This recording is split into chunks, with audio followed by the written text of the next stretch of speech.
Hello viewers, welcome to our lecture series on Indian ethos in management, and we are going to extend and conclude our discussion on character competence of corporates. And as we discussed about towards ethical professionalism, that professionalism need to be redefined in today's time, because Indian thought provides a number of polarities there where we can find the difference between the darkness and light, falsity and truth, injustice and justice, power and denunciation of power, greed and balance, and eventually bad conduct and good conduct. So, there are many more polarities to understand and redefine the professionalism on the base of ethical values and standards. So, there is a theory of change for that, and these polarities offer us a theory of change with emphasis on change from negative values to positive values. So, we can call this change theory by a formula, and as an acronym if we present it, it can be called as HCL formula, wherein HCL stands for harmony, cooperation and love. So, we have to ensure harmony, cooperation and love and affection within the organization, and this formula is really going to bring a greater amount of change in the way organizations work nowadays. And the essence of this HCL formula could be viewed as transformational ethics, wherein emphasis of individual, organizational and social transformation lies in transformation from negative values to positive values. So, it is a journey from negative values to positive value, and if we look at this formula, it is telling us about so many things, from negative energy to synergy, from vicious cycle to virtuous cycle, from conflict to cooperation, from ill will to goodwill, from bitterness to betterness, from tension to tranquility. And basically what we talk about here is from operation suppression to liberty. So, this is basically a journey from all negatives to positives. So, by the way of showing you these statements, we basically want you to indicate that it is basically a journey from negativity to positivity, from all negative values to positive value, where we can create a value chain which is holistic in its own way of implementation.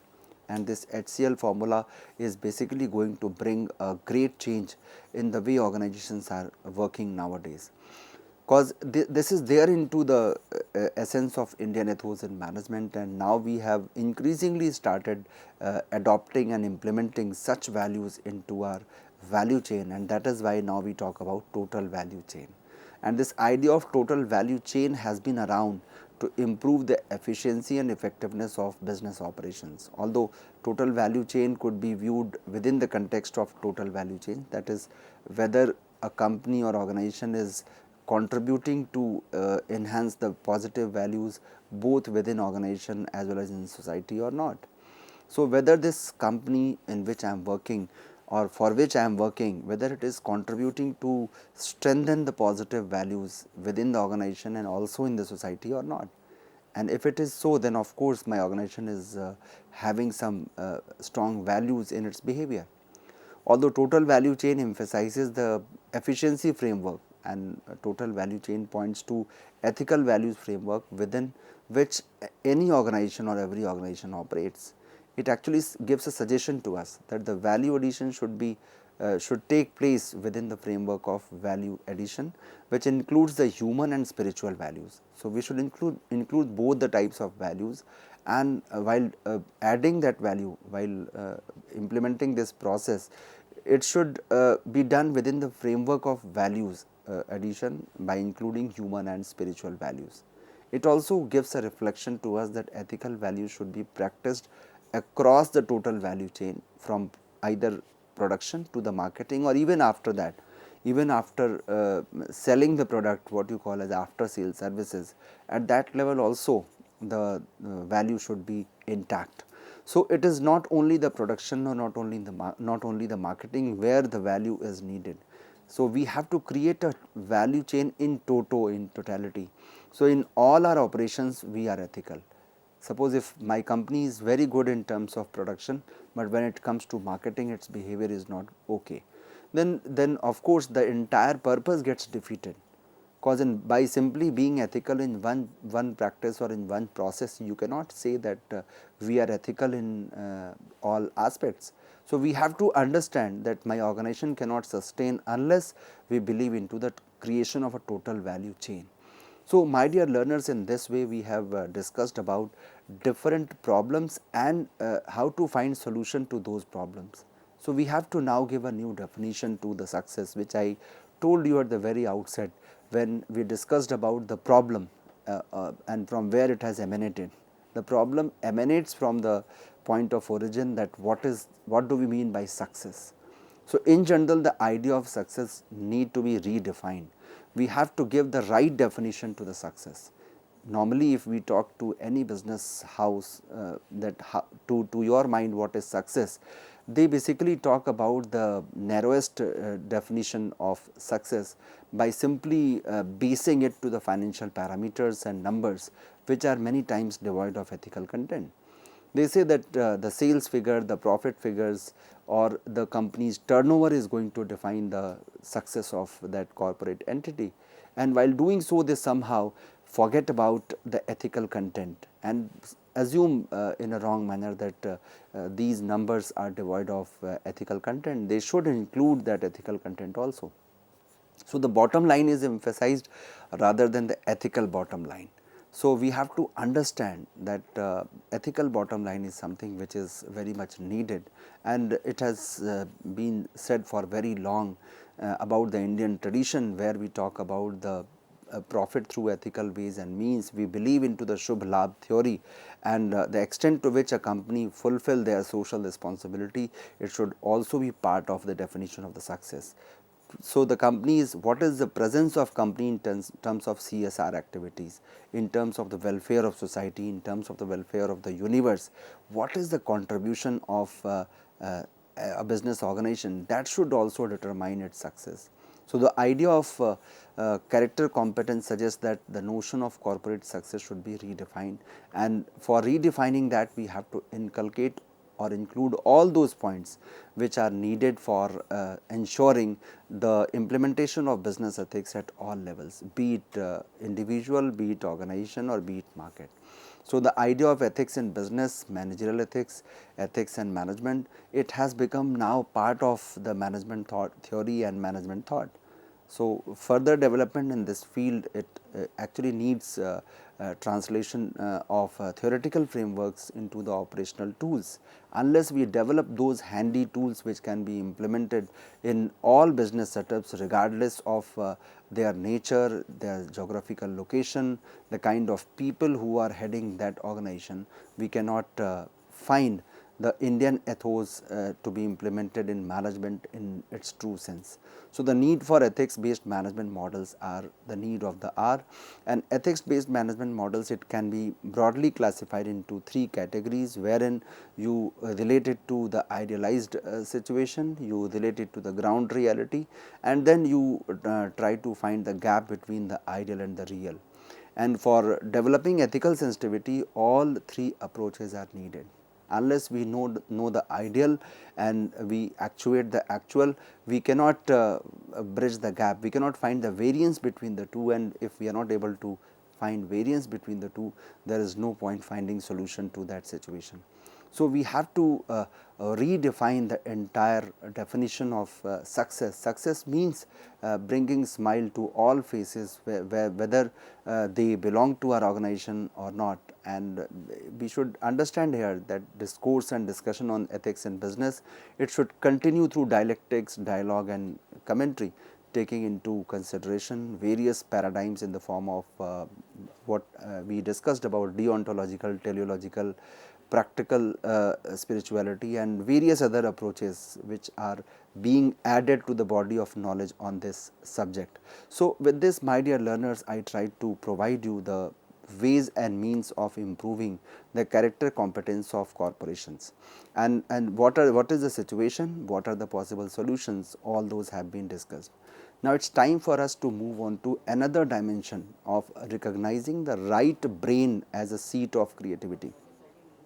and it is being covered as a topic of corporate rhymes, that how, what is the role of right brain as a seat of creativity, what is wisdom equation, what has been the Indian tradition of sharing insights through poetic verses, and what is experiential learning all about. So, with this as an agenda, we will discuss about the corporate rhymes and in what manner the right brain as a seat of creativity is being discussed here. We all have been reading that our brain is divided into two parts, one is the left hemisphere, another is right hemisphere.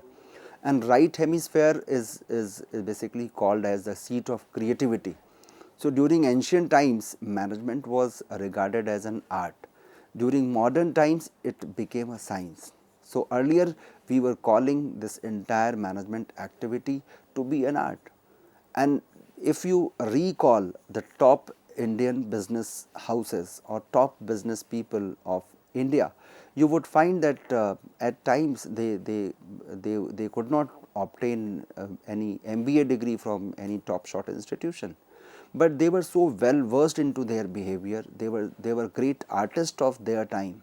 They knew the pulse of the business, they knew how to do the business without obtaining any formal degree, without obtaining any formal education of business policy and strategic management. They were actually behaving like a strategic guru. So, during ancient time, the management was regarded as an art, but during modern times it has become a science where everything is based on cause and effect relationship. So, with its own distinct body of knowledge, now what is happening, jargons and technical terms, it has now become a discipline. Now we call this management as discipline. Present era belongs to jargons, it belongs to technical terms.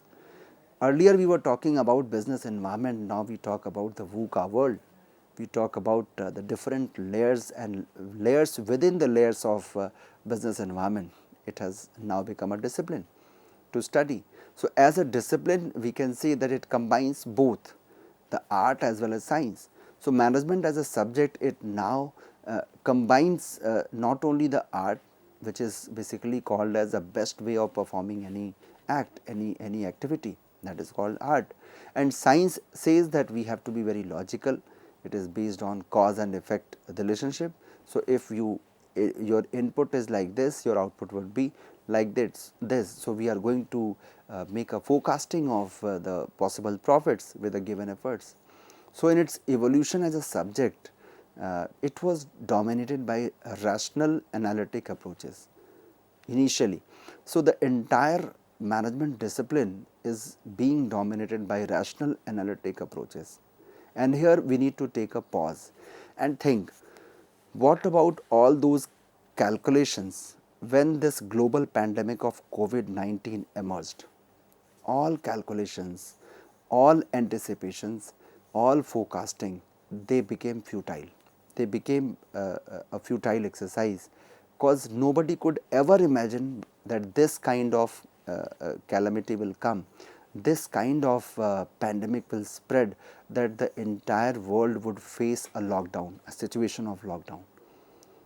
So, all the calculations, all the rationalities, they actually took a back seat, because they could never ever think, because in the past there was no such event, there was no print of no signs of such kind of pandemic. So, we have to understand that even rational analytic approaches, they have certain limitations.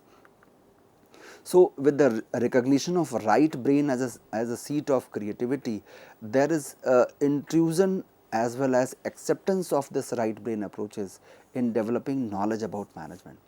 Nowadays, even management thinkers, practitioners and the business houses, they have started accepting that yes, a right brain, which is actually regarded as the seat of creativity, it is very much significant for developing knowledge about management.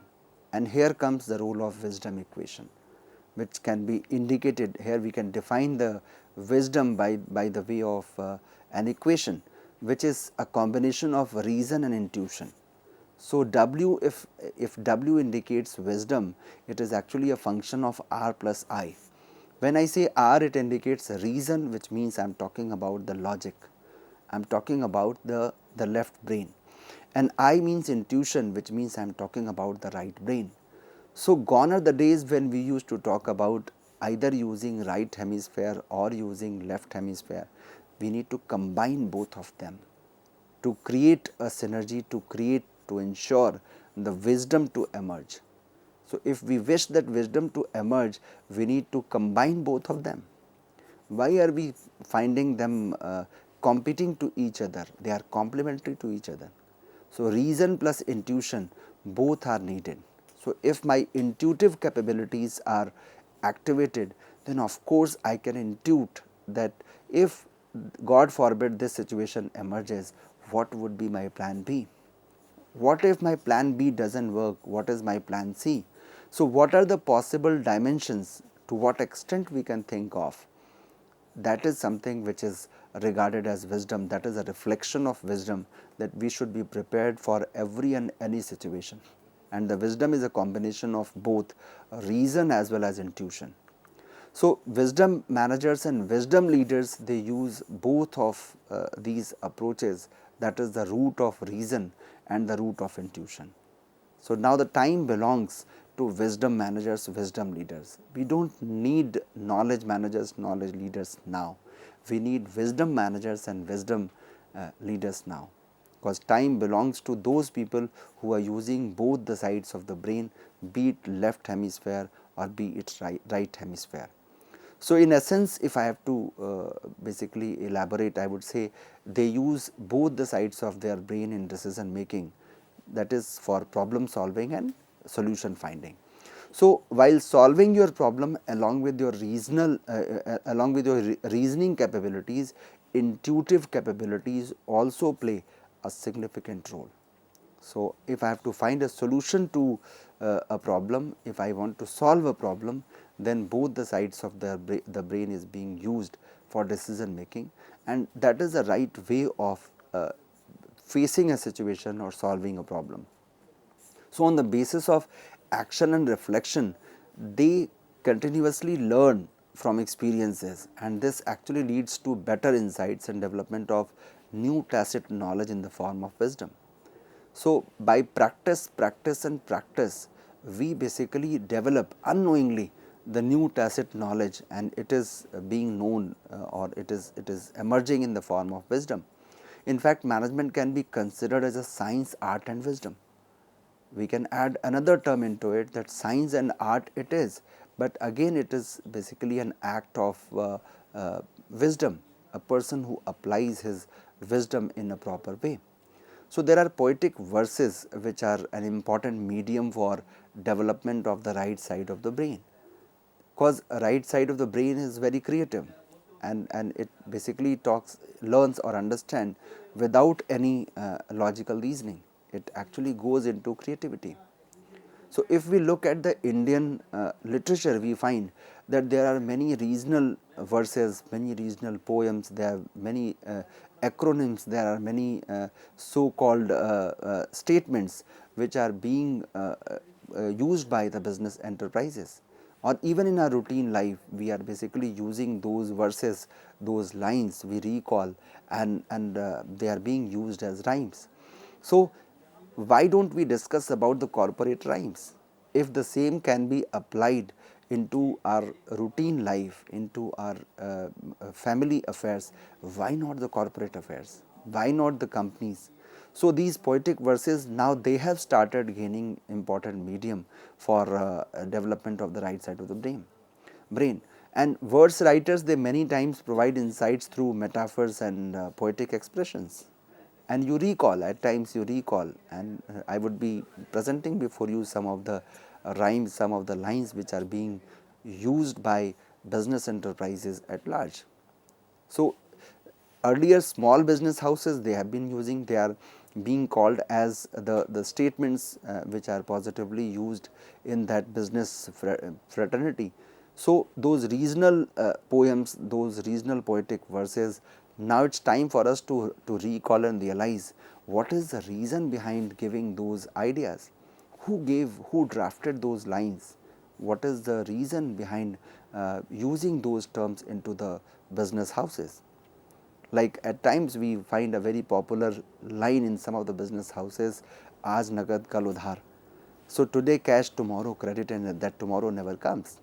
So by that, business person wants to give a reflection that it is always good to do business in cash, and we should, which means the payment should be made instantly, and they don't believe into the credit system, and those rhymes or those lines, they are being written at the cash counter or at the counter of the business to give a remembrance of those old standing statements or sayings.